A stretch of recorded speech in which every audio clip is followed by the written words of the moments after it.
Aujourd'hui, 31 décembre 2022, le pape Benoît XVI est passé au Père. Il fut pape de 2005 à 2013. Il est devenu cardinal en 1980 et a été conseiller et inspirateur du pape Saint Jean-Paul II. Il fut préfet de la Congrégation pour la doctrine de la foi en 1981. Comme le dit le pape François, ce pape avait une très grande bonté. Il avait un amour immense pour le Christ et son Église. Pour ce premier épisode consacré à Benoît XVI, nous lirons le discours au monde de la culture qu'il a donné au Collège des Bernardins le 12 septembre 2008.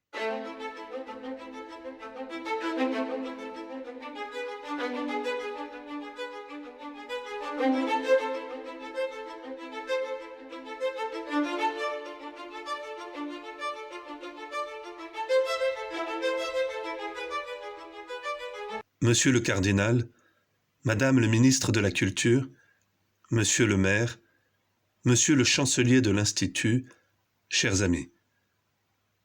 J'aimerais vous parler ce soir des origines de la théologie occidentale et des racines de la culture européenne.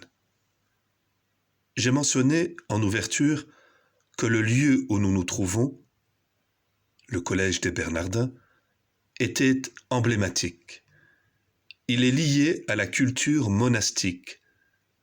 De jeunes moines ont ici vécu pour s'initier profondément à leur vocation et pour bien vivre leur mission. Ce lieu évoque-t-il pour nous encore quelque chose ou n'y rencontrons-nous qu'un monde désormais révolu?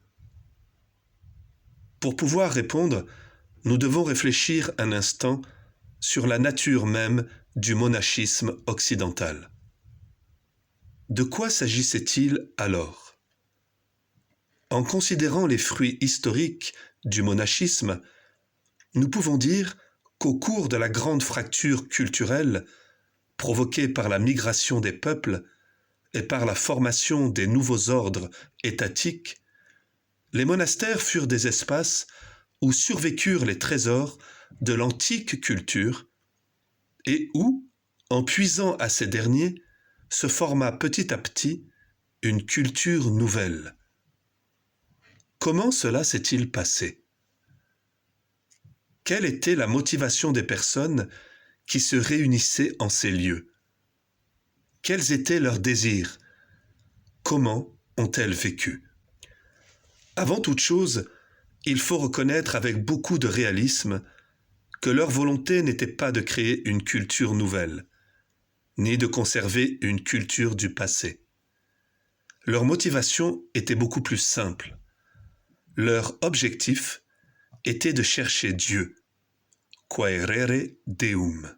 Au milieu de la confusion de ces temps, où rien ne semblait résister, les moines désiraient la chose la plus importante, s'appliquer à trouver ce qui a de la valeur et demeure toujours, trouver la vie elle-même. Ils étaient à la recherche de Dieu. Des choses secondaires, ils voulaient passer aux réalités essentielles, à ce qui, seul, est vraiment important et sûr. On dit que leur être était tendu vers l'eschatologie.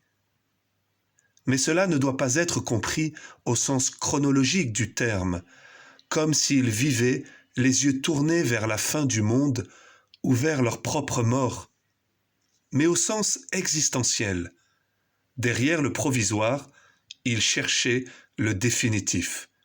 Quaerere Deum.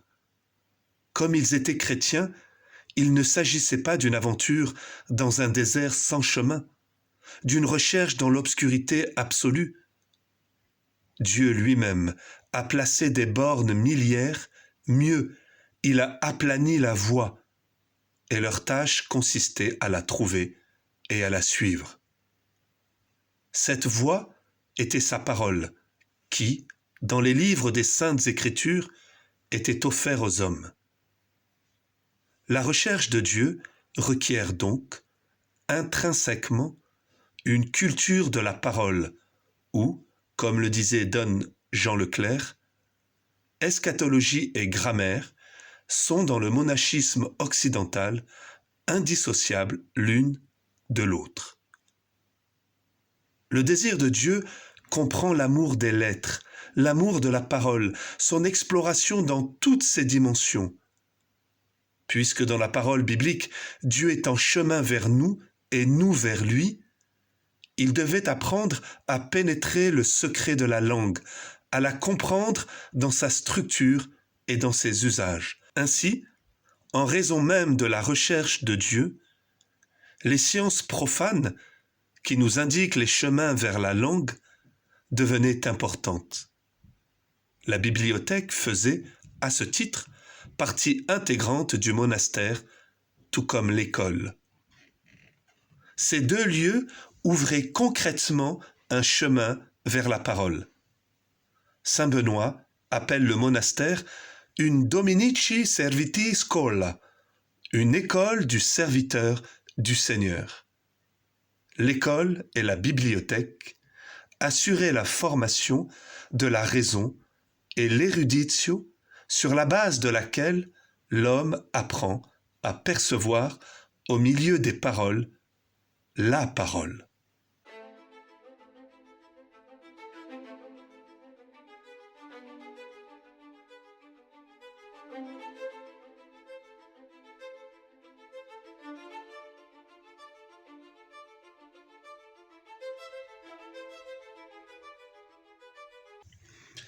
Benoît XVI propose une description du monachisme, de son origine, de la culture monastique. Cette culture est très importante, car elle doit être la nôtre. Elle doit être le soubassement de la culture de tout chrétien. Comme le dit Benoît XVI, ce qui doit être au fondement de la culture, c'est l'amour de Dieu, son désir, le fait de rechercher concrètement et de façon de plus en plus existentielle, chaque jour, Dieu. Car Dieu se cache. Il ne se donne pas toujours déjà. Pourquoi se cache-t-il? Pourquoi se fait-il désirer? Parce qu'il nous aime. Comme l'époux, il veut apprendre à l'épouse à le rechercher, à le désirer. Il n'y a pas d'amour sans désir. Il peut y avoir un désir sans amour. Mais Benoît XVI nous rappelle ce qu'il développera dans une encyclique magnifique, Deus Caritas Est, que Dieu a créé l'homme comme un être désirant, un être de désir. Ce qui distingue le désir du besoin, c'est que le besoin peut se satisfaire matériellement. Je satisfais mes besoins en mangeant, en dormant, en me logeant, en m'habillant, mais je ne peux satisfaire matériellement un désir. Je ne désire pas quelque chose, je désire quelqu'un. Et la personne que je désire le plus, quand bien même ne le sais-je pas, c'est Dieu. Les moines ont donc compris qu'il est nécessaire de fonder sa vie sur le désir de Dieu, afin de recevoir l'amour de Dieu.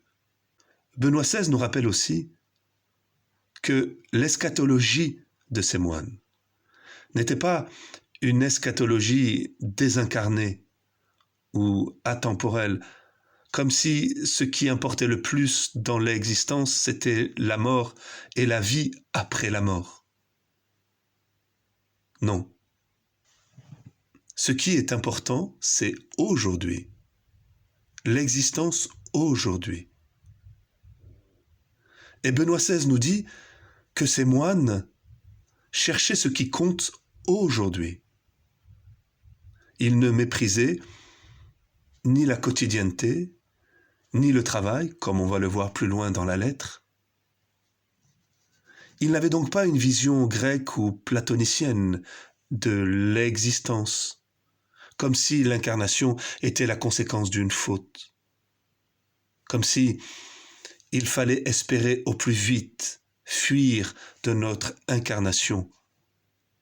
Enfin, Benoît XVI nous rappelle que cet amour de l'histoire, de l'existence concrète, poussait ces moines à ne pas mépriser la littérature, à ne pas mépriser les paroles des hommes, car c'est à travers les paroles des hommes que l'on peut, le mieux, chercher la parole de Dieu.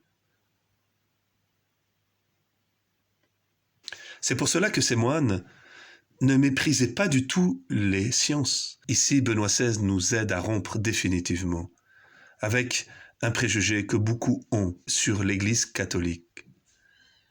L'idée de penser que l'Église aurait été un frein à la science. L'idée de penser que l'Église aurait empêché la culture, le développement des sciences. Il s'est passé précisément tout l'inverse. Et Benoît XVI nous montre que c'est précisément dans ce monachisme naissant que va naître la culture occidentale et ses fruits prodigieux. Paradoxalement, c'est donc bien un amour plus grand envers Dieu qui a poussé ces moines à chercher dans les lettres profanes ce que l'on a appelé les logoi spermatikoi, c'est-à-dire ces semences de vérité que l'Esprit Saint a déposées dès la culture antique. Le travail donc de ces moines sera de passer au crible la culture pour en préserver le trésor, ces semences de vérité. On le voit, la grâce, la révélation ne vient pas écraser la culture. Elle la transfigure. Elle la porte à son accomplissement. Elle lui révèle à elle-même ce qu'elle contenait de vrai et d'éternel.